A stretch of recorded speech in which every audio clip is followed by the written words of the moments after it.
Bismillahirrahmanirrahim. Assalamualaikum warahmatullahi wabarakatuh. Salam sejahtera bagi kita semua. Om Swastiastu, Namo Buddhaya, salam kebajikan, salam sehat, salam rahayu, salam Pancasila. Oke, perkenalkan nama saya Aisri Setiawati. Saya mahasiswi baru di Universitas Negeri Surabaya. Dari jurusan Matematika Program Studi Pendidikan Matematika dengan NIM 2103017484. Pada kesempatan kali ini, saya akan menjelaskan Pancasila sebagai sistem filsafat. Kita masuk pada capaian kompetensi minimal, di mana mahasiswa mampu memahami serta mampu mengimplementasikan nilai-nilai Pancasila sebagai sistem filsafat. Yang kedua, terdapat indikator capaian kompetensinya, yaitu mahasiswa mampu memahami, menjelaskan, dan mengimplementasikan dalam perkuliahan serta kehidupan berbangsa dan juga bernegara. Di mana indikatornya, yang pertama adalah pengertian sistem filsafat, yang kedua, yaitu mendeskripsikan pokok-pokok pikiran dalam Pancasila sebagai sistem filsafat yang sistematis, hierarkis, dan juga logis.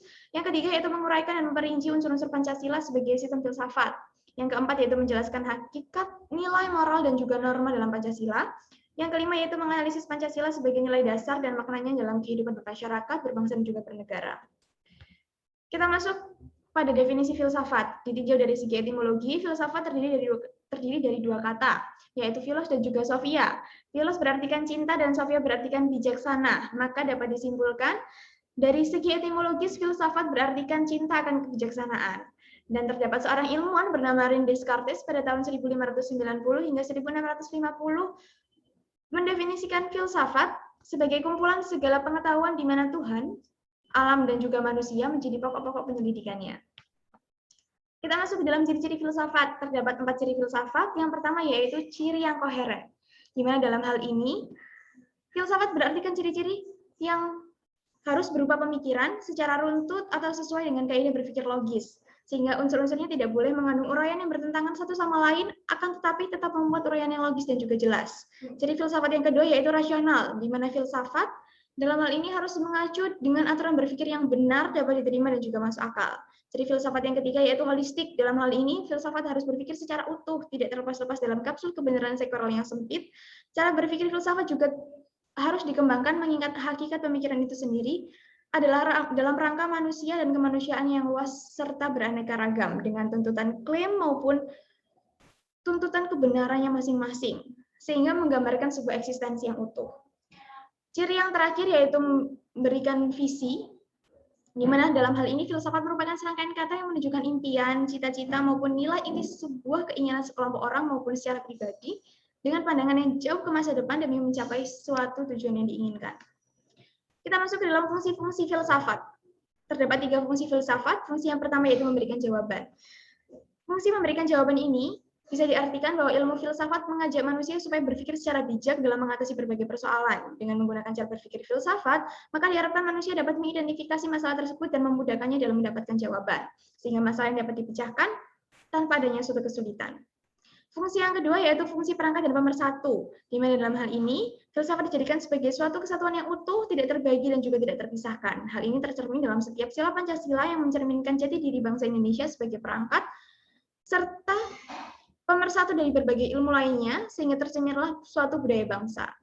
Fungsi yang ketiga yaitu fungsi kebenaran, di mana dalam hal ini fungsi filsafat dijadikan sebagai teraktualisasinya dalam mengetahui sesuatu secara umum, sekaligus mencari sesuatu inti di dalam sebuah kenyataan dengan hakikat sesuai dengan realita. Oke. Terdapat 3 landasan dalam filsafat. Yang pertama yaitu landasan ontologis Pancasila, yang kedua yaitu landasan epistemologis Pancasila, yang ketiga yaitu landasan aksiologis Pancasila. Kita masuk ke dalam landasan ontologis Pancasila, di mana terdapat seorang ilmuwan bernama Aristoteles pada tahun 322 sebelum Masehi hingga 384 sebelum Masehi pernah berkata bahwa ontologis merupakan ilmu yang menyelidiki tentang hakikat sesuatu atau tentang ada, keberadaan maupun eksistensi dan disamakan artinya dengan metafisika. Oke, dari gambar ini bisa kita lihat bahwa manusia dijadikan subjek dari landasan ontologis tersebut. Maka dari subjek sebagai manusia tersebut dapat berlandaskan nilai-nilai sila Pancasila dalam kehidupannya. Dalam hal ini, yang berlandaskan yang pertama adalah bahwa Tuhan Yang Maha Esa merupakan maha sumber, sebab pertama dari segala sesuatu yang ada dan telah dijelaskan dalam Pancasila bahwa manusia merupakan ciptaan Tuhan. Oleh karena itu, manusia harus percaya, taat, serta berbakti kepada Tuhan Yang Maha Esa. Yang kedua yaitu keberadaan alam semesta tidak terbatas, sehingga wujud dan hukum alam semesta serta sumber daya yang terkandung di dalamnya merupakan wahana dan sumber kehidupan manusia. Yang ketiga yaitu manusia dengan sifat individunya, serta sifat sosialnya merupakan makhluk merdeka dan berdaulat. Di balik kemerdekaan dan kedaulatan tersebut terdapat tanggung jawab yang menyangkut hubungan antar sesama manusia. Yang keempat, yaitu adanya kebudayaan, baik budaya universal maupun budaya nasional, yang merupakan suatu perwujudan dari martabat dan kepribadian manusia. Oleh karena itu, sistem nilai, sistem kelembagaan seperti masyarakat, keluarga, dan juga negara harus mendukung harkat dan juga martabat manusia. Yang kelima, yaitu bangsa dan negara yang merdeka, serta berdaulat merupakan puncak prestasi perjuangan bangsa. Oleh karena itu, pemerintah negara harus dilandasi oleh rasa tanggung jawab yang penuh. Kita masuk ke dalam landasan epistemologis Pancasila, di mana terdapat seorang ilmuwan bernama C.F. Ferrir pada tanggal 16 Juni 1808 hingga 11 Juni 1864 mengatakan bahwa epistemology is the branch of philosophy which investigates the origin, structure, methods, and validity of knowledge. Bahwa landasan epistemologis merupakan cabang filsafat yang menyelidiki sumber, proses, syarat, batas, dan kebenaran ilmu. Manusia sebagai subjek yang dibekali dengan akal, rasa, karsa, dan panca indera agar manusia bisa memperoleh pengetahuan baik yang menyangkut dirinya sendiri, alam semesta, maupun makhluk yang lainnya. Oke. Menurut Titus, terdapat 3 persoalan yang mendasar dalam epistemologi, dan hal ini berkaitan dengan 3 gambar yang ada di sini. Oke, jadi yang pertama, persoalan yang mendasar tentang epistemologi yaitu tentang sumber pengetahuan manusia. Nah, di sini penalaran merupakan proses berpikir yang bertolak belakang dari pengamatan indera, baik pengamatan empirik yang menghasilkan sejumlah konsep dan pengertian.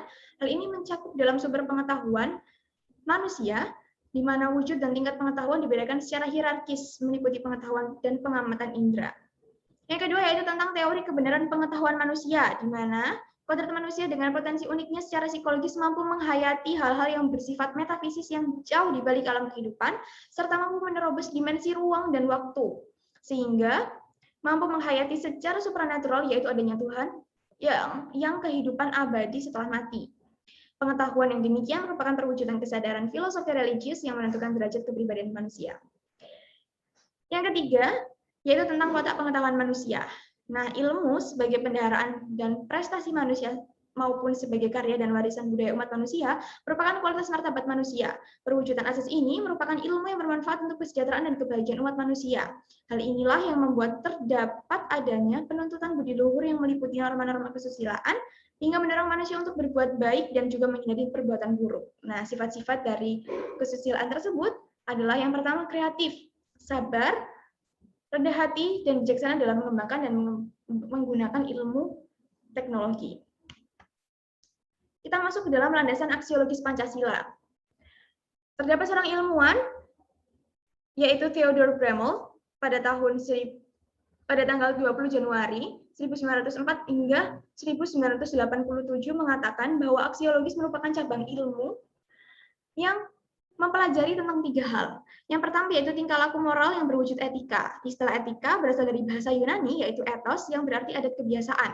Dalam istilah lain dinamakan moral yang berasal dari bahasa Latin mores, kata jamak dari mos yang berartikan adat kebiasaan.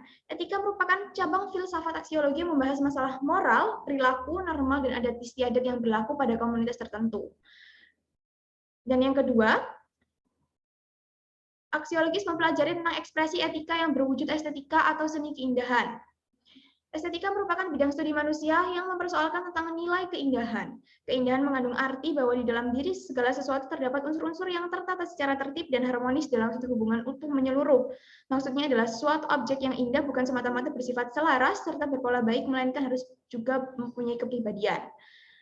Aksiologis juga menyelidiki tentang sosiopolitik, di mana sosiopolitik hal ini melahirkan atau memunculkan konsep sosiopolitik atau nilai-nilai sosial dalam politik, yaitu aksiologi berperan sebagai sarana proses sosialisasi manusia. Dari inti semua itu, nilai-nilai Pancasila merupakan filsafat bangsa yang dijadikan sebagai batu tumpuan atau fundamental yang digunakan dalam segala sumber hukum. Dan filsafat bangsa tidak akan diterima di mana paham-paham lain yang bertentangan dengan Pancasila sebagai ideologinya. Mengapa? Alasannya adalah yang pertama, secara formal konstitusional, yaitu yang kedua, secara potensial, yang ketiga, secara psikologis dan kultural, dan yang keempat, yaitu secara praktis fungsionalis. Nilai dasar Pancasila memiliki sifat tidak tetap dan terdapat dalam pembukaan Undang-Undang Dasar 1945. Oke, pada sila pertama, ketuhanan yang Maha Esa, terdapat lambang bintang, yang artinya bangsa Indonesia merupakan bangsa yang mempercayai adanya Tuhan. Pada sila kedua, dengan lambang rantai, bahwa nilai kemanusiaan ini mengandung arti bahwa kesadaran sikap dan perilaku yang sesuai dengan nilai-nilai moral dalam hidup bersama atas dasar tuntutan hati nurani dengan memperlakukan sesuatu hal sebagaimana mestinya. Sila yang ketiga ini mengandung arti bahwa bangsa kita harus bersatu dalam kebulatan rakyat untuk membina rasa nasionalisme dalam negara kesatuan Republik Indonesia. Sila yang keempat memiliki arti bahwa negara kita menggunakan prinsip demokrasi, pemerintahan dari rakyat, oleh rakyat, dan juga untuk rakyat, yang mana untuk menyelesaikan masalah diselesaikan dengan jalan musyawarah mufakat melalui lembaga-lembaga perwakilan, seperti lembaga perwakilan legislatif, yaitu Dewan Perwakilan Rakyat. Sila yang kelima, yaitu Pedi dan Kapas, mengandung arti bahwa salah satu tujuan yang hendak dicapai oleh bangsa kita adalah tercapainya masyarakat yang adil dan makmur secara lahiriah maupun batiniah. Pancasila sebagai sistem filsafat dapat diartikan sebagai dasar mutlak dalam berpikir dan berkarya sesuai dengan pedoman saling menguatkan antara sila satu dengan sila yang lainnya. Filsafat Pancasila sebagai pandangan hidup bangsa Indonesia juga dapat diartikan bahwa Pancasila memberikan petunjuk mencapai kesejahteraan bagi seluruh rakyat Indonesia tanpa dengan membedakan suku, agama, maupun rasnya. Filsafat Pancasila sebagai pandangan hidup bangsa dan negara artinya bahwa semua aturan kehidupan hukum kegiatan dalam kehidupan berbangsa, bernegara, itu harus berpedoman pada Pancasila, karena Pancasila merupakan sumber dari segala hukum bangsa dan negara Republik Indonesia. Nilai objektif dan subjektif Pancasila sebagai sistem filsafat. Yang pertama adalah nilai Pancasila timbul dari bangsa Indonesia itu sendiri.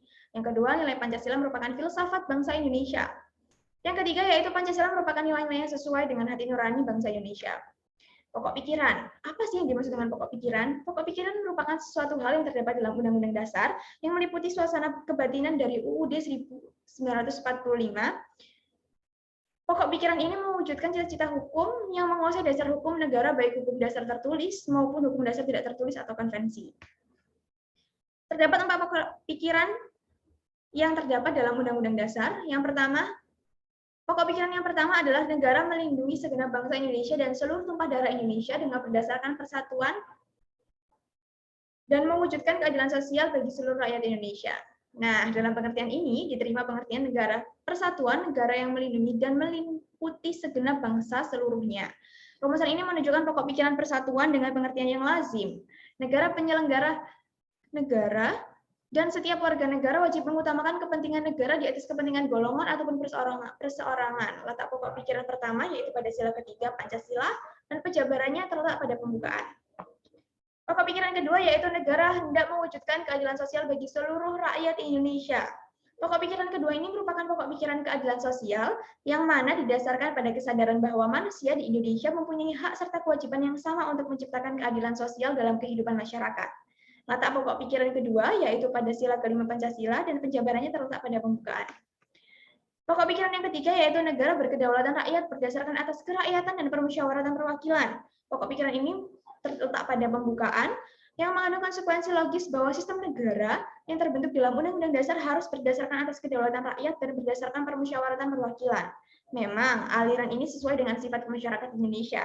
Hal ini merupakan pokok pikiran kedaulatan rakyat, di mana hal ini menyatakan bahwa kedaulatan di tangan rakyat dan dilakukan sepenuhnya oleh Majelis Permusyawaratan Rakyat. Pokok pikiran inilah yang merupakan dasar politik negara. Letak pokok pikiran ketiga yaitu pada sila keempat Pancasila dan penjabarannya terletak pada pembukaan. Pokok pikiran yang keempat yaitu negara berdasarkan asas ketuhanan yang Maha Esa menurut dasar kemanusiaan yang adil dan beradab. Undang-undang Dasar harus mengandung isi mewajibkan pemerintah dan penyelenggara negara untuk memelihara budi pekerti manusia yang luhur. Hal ini menegaskan pokok pikiran bahwa ketuhanan yang Maha Esa menurut dasar kemanusiaan yang adil dan beradab mengandung pengertian takwa kepada Tuhan yang Maha Esa dan menjunjung tinggi harkat dan martabat manusia maupun nilai kemanusiaan yang luhur. Pokok pikiran keempat merupakan dasar moral negara. Letak pokok pikiran keempat yaitu pada sila pertama dan sila kedua Pancasila dan penjabarannya terletak pada pembukaan. Kita masuk ke pengertian nilai, moral, dan juga norma. Nilai dalam bahasa Inggris disebut dengan value. Nilai merupakan sesuatu yang berguna dan baik yang diciptakan dan dianggap penting oleh masyarakat. Sesuatu dikatakan mempunyai nilai apabila mempunyai kegunaan, kebenaran, kebaikan, keindahan, dan religiositas. Nilai juga merupakan sesuatu hal yang dianggap baik atau buruk bagi kehidupan. Pengertian nilai menurut beberapa ahli. Yang pertama, yaitu menurut Jahiri pada tahun 1999, nilai merupakan harga, makna, isi, dan pesan semangat atau jiwa yang tersurat dan tersirat dalam fakta, konsep, teori, sehingga bermakna secara fungsional. Menurut dictionary dalam Winata Putra pada tahun 1989, nilai merupakan harga atau kualitas sesuatu. 3 macam nilai menurut Notonegoro, di mana yang pertama adalah nilai material. Nilai material merupakan segala sesuatu yang berguna bagi kehidupan manusia yang menyangkut jasmani maupun material manusia. Nilai vital merupakan nilai yang segala sesuatu berguna bagi manusia untuk mengadakan aktivitas maupun kegiatan. Nilai kerohanian dapat diartikan sebagai segala sesuatu yang berguna bagi rohani manusia. Di nilai kerohanian ini dibedakan lagi menjadi 4 nilai yang berbeda. Yang pertama yaitu nilai kebenaran. Nilai kebenaran ini bersumber pada akal manusia. Sedangkan yang kedua yaitu nilai keindahan. Nilai ini bersumber pada perasaan manusia. Yang ketiga yaitu nilai kebaikan maupun moral, di mana dalam hal ini nilai ini bersumber pada kehendak manusia. Nilai religius juga merupakan nilai kerohanian tertinggi dan paling mutlak bersumber pada kepercayaan dan keyakinan manusia. Kita masuk ke dalam moral. Moral berarti kata mos atau mores yang memiliki arti kesusilaan, tabiat maupun kelakuan. Moral adalah ajaran tentang hal baik dan hal yang buruk yang menyangkut tingkah laku dan perbuatan manusia. Sedangkan norma sendiri merupakan pedoman atau patokan bagi perilaku dan tindakan seseorang atau masyarakat yang bersumber pada nilai. Nah, terdapat beberapa aspek konsep moral. Yang pertama, kesadaran moral. Yang kedua, kesadaran hidup berdemokrasi. Yang ketiga, pengetahuan nilai moral. Yang keempat, pemahaman materi demokrasi. Yang kelima, pandangan ke depan. Yang keenam, manfaat demokrasi ke depan. Yang ketujuh, penilaian moral. Yang kedelapan, alasan senang berdemokrasi. Yang kesembilan, pengambilan keputusan. Dan yang kesepuluh, bagaimana cara hidup berdemokratis. Kita masuk ke dalam aspek sikap moral. Terdapat beberapa aspek sikap moral. Yang pertama adalah kata hati. Kata hati di sini bahwa kata hati kita tentang hidup bebas. Aspek sikap moral yang kedua yaitu rasa percaya diri, di mana rasa percaya diri kita pada bebas berpendapat. Aspek sikap moral yang ketiga yaitu empati, di mana empati kita pada seseorang yang membutuhkan. Kita masuk ke dalam norma. Norma merupakan sumber dasar hukum yang menguatkan kedudukan konsep nilai dan moral serta perilaku yang dilakukan. Norma merupakan kesadaran dan sikap luhur yang dikehendaki oleh tata nilai untuk dipatuhi. Norma memiliki kekuatan untuk dapat dipatuhi yang dikenal dengan sanksi. Nah, misalnya norma dibagi menjadi 4, yaitu norma agama, norma kesusilaan, norma kesopanan, dan juga norma hukum. Norma agama, jika kita melanggar norma agama, maka sanksi itu akan didapatkan berasal dari Tuhan Yang Maha Esa. Sedangkan norma kesusilaan, jika kita melakukan atau melanggarnya, maka kita akan mendapatkan sanksi berupa rasa malu dan menyesal terhadap diri sendiri. Sedangkan norma kesopanan, jika kita melanggar norma ini, maka kita akan mendapatkan sanksi berupa pengucilan dalam pergaulan masyarakat. Norma hukum, jika kita melanggar norma hukum, maka sanksinya adalah penjara atau kurungan maupun denda yang dipaksakan oleh alat negara. Hubungan nilai, norma, dan juga moral. Agar nilai tersebut menjadi lebih berguna dalam menuntun sikap dan tingkah laku manusia, maka perlu lebih dikonkretkan lagi, serta diformulasikan menjadi lebih objektif sehingga memudahkan manusia untuk menjabarkan dalam tingkah laku secara konkret. Maka wujud yang lebih konkret dari nilai tersebut adalah merupakan suatu norma. Terdapat berbagai macam norma, dan dari berbagai macam norma tersebut, norma hukumlah yang paling kuat keberlakuannya, karena dapat dipaksakan oleh suatu kekuasaan atau penegak hukum. Selanjutnya adalah nilai dan norma senantiasa berkaitan dengan moral dan etika. Mengapa? Karena istilah moral mengandung integritas dan martabat pribadi manusia. Derajat kepribadian seseorang manusia ditentukan oleh moralitas yang dimilikinya. Makna moralitas yang terkandung dalam kepribadian seseorang itu tercermin dari sikap dan tingkah lakunya. Dalam pengertian ini, maka kita dapat memasuki wilayah norma sebagai penuntun sikap dan tingkah laku manusia. Hubungan antara moral dan etika memang sangat erat sekali hubungannya, dan kadangkala kedua hal tersebut memiliki perbedaan. Moral yaitu suatu ajaran-ajaran baik lisan maupun tertulis tentang bagaimana manusia harus hidup dan bertindak agar manusia menjadi lebih baik. Sedangkan etika sendiri merupakan suatu cabang filsafat yang berupa pemikiran kritis dan mendasar tentang ajaran-ajaran moral tersebut. Demikianlah hubungan yang sistematik antara lain nilai, norma, dan moral yang pada gilirannya ketiga aspek tersebut terwujud dalam suatu tingkah laku praktis dalam kehidupan manusia. Nah, Pancasila sebagai nilai dasar dan maknanya. Terdapat 5 sila. Yang pertama yaitu sila ketuhanan yang Maha Esa, yang kedua yaitu sila kemanusiaan yang adil dan beradab, sila ketiga yaitu persatuan Indonesia, sila keempat kerakyatan yang dipimpin oleh hikmat kebijaksanaan dalam permusyawaratan perwakilan, sila kelima yaitu keadilan sosial bagi seluruh rakyat Indonesia. Ketuhanan yang Maha Esa memiliki arti sebagai bentuk pengakuan adanya kuasa yang satu, yaitu Tuhan yang Maha Esa. Yang kedua yaitu memberikan kebebasan dan keamanan dalam memeluk dan beribadah menurut kepercayaan agama masing-masing. Yang ketiga yaitu tidak memberikan paksaan terhadap warga-warganya untuk memeluk suatu agama atau berpindah ke agama lain. Yang keempat yaitu memberikan jaminan perkembangan dan pertumbuhan ajaran agama masing-masing. Serta yang kelima, negara memberikan kebebasan dan menjadikan fasilitator bagi tumbuh kembang agama yang dianut oleh masyarakatnya. Sila yang kedua yaitu kemanusiaan yang adil dan beradab, di mana dalam hal ini, yang pertama memberikan hak dan kewajiban kepada masyarakatnya dalam mengeluarkan pendapat sebagai bukti keadilan. Yang kedua, yaitu kemerdekaan merupakan hak setiap masyarakat di Indonesia. Mereka berhak mendapatkan kebebasan dan keamanan dalam kehidupan mereka. Yang ketiga yaitu menegakkan keadilan dan menjunjung tinggi kemerdekaan bagi segenap setiap rakyat Indonesia. Sila ketiga yaitu persatuan Indonesia. Sikap nasionalisme yang wajib dimiliki tiap-tiap warga negara Indonesia. Yang kedua yaitu mencintai bangsa dan tanah air Indonesia. Yang ketiga menjunjung tinggi persatuan dan kesatuan bangsa Indonesia. Yang keempat menumbuhkan rasa tanggung jawab dan tolong-menolong terhadap sesama rakyat Indonesia. Yang kelima mencegah terjadinya kekuatan dan kekuasaan perseorangan. Yang keenam yaitu tidak adanya perbedaan dan permusuhan ketika adanya perbedaan budaya dan juga warna kulit. Kita masuk ke dalam sila keempat yaitu kerakyatan yang dipimpin oleh hikmat kebijaksanaan dalam permusyawaratan perwakilan. Di mana dalam pertama yaitu hakikat sila keempat.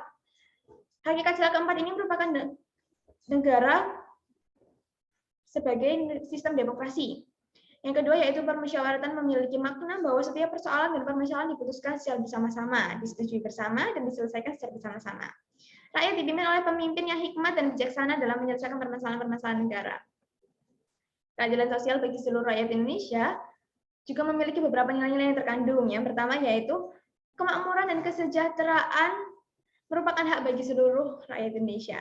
Yang kedua yaitu memberikan perlindungan kepada yang lemah dan yang memiliki kekurangan.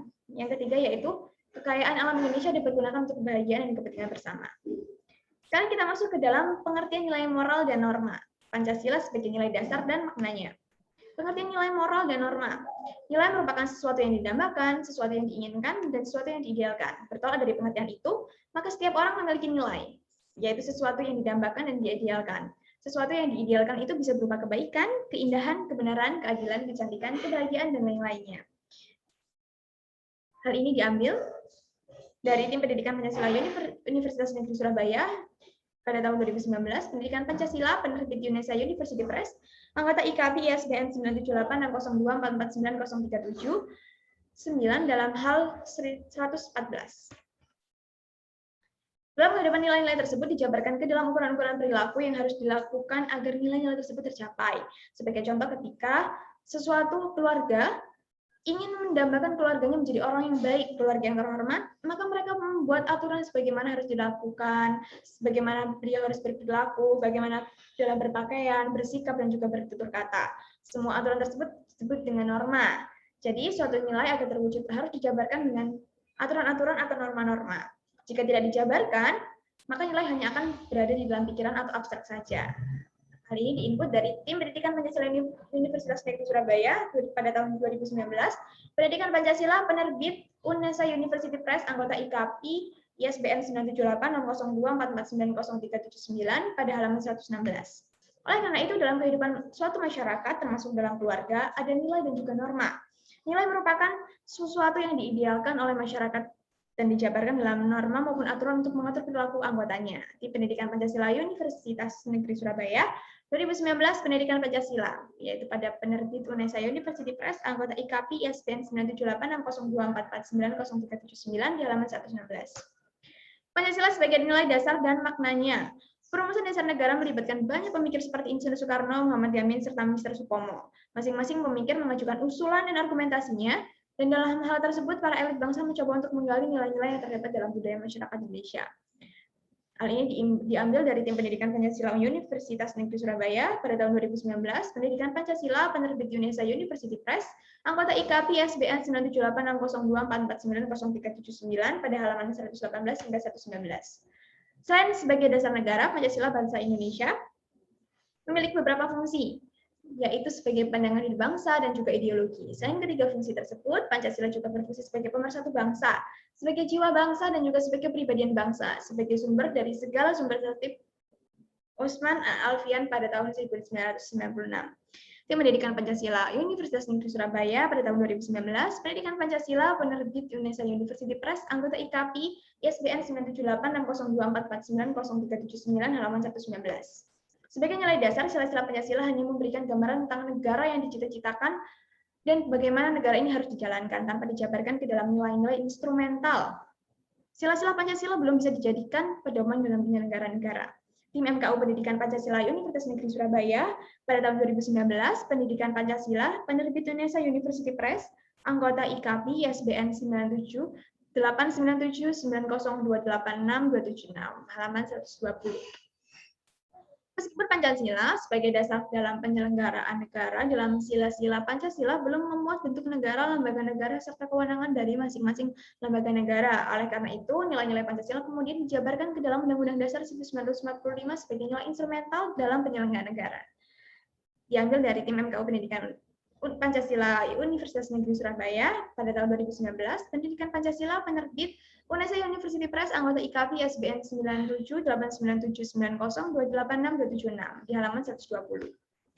Sebagai nilai instrumental, Undang-Undang Dasar 1945 mengatur bagaimana negara Indonesia harus dijalankan, lembaga apa saja yang harus ada dalam negara Indonesia, hak dan wewenang dari masing-masing lembaga negara. Hal ini diambil dari MKU Pendidikan Pancasila Universitas Negeri Surabaya pada tahun 2019, Pendidikan Pancasila penerbit Unesa University Press, anggota IKP ISBN 97890286286 pada halaman 120. Sebagai penjabaran dari Pancasila, maka Undang-Undang Dasar 1945 merupakan hukum tertinggi di negara Indonesia. Undang-Undang Dasar 1945 merupakan hukum dasar dalam penyelenggaraan negara Indonesia. Diambil dari Tim Pendidikan Pancasila University Pancasila Universitas Negeri Surabaya 2019, Pendidikan Pancasila penerbit Unesa University Press, anggota IKP ISBN 97890286286 di halaman 120. Oke, sekian yang dapat saya sampaikan. Mohon maaf apabila saya ada salah kata. Wabillahi taufiq wal hidayah. Waridawal inayah. Wassalamualaikum warahmatullahi wabarakatuh. Terima kasih.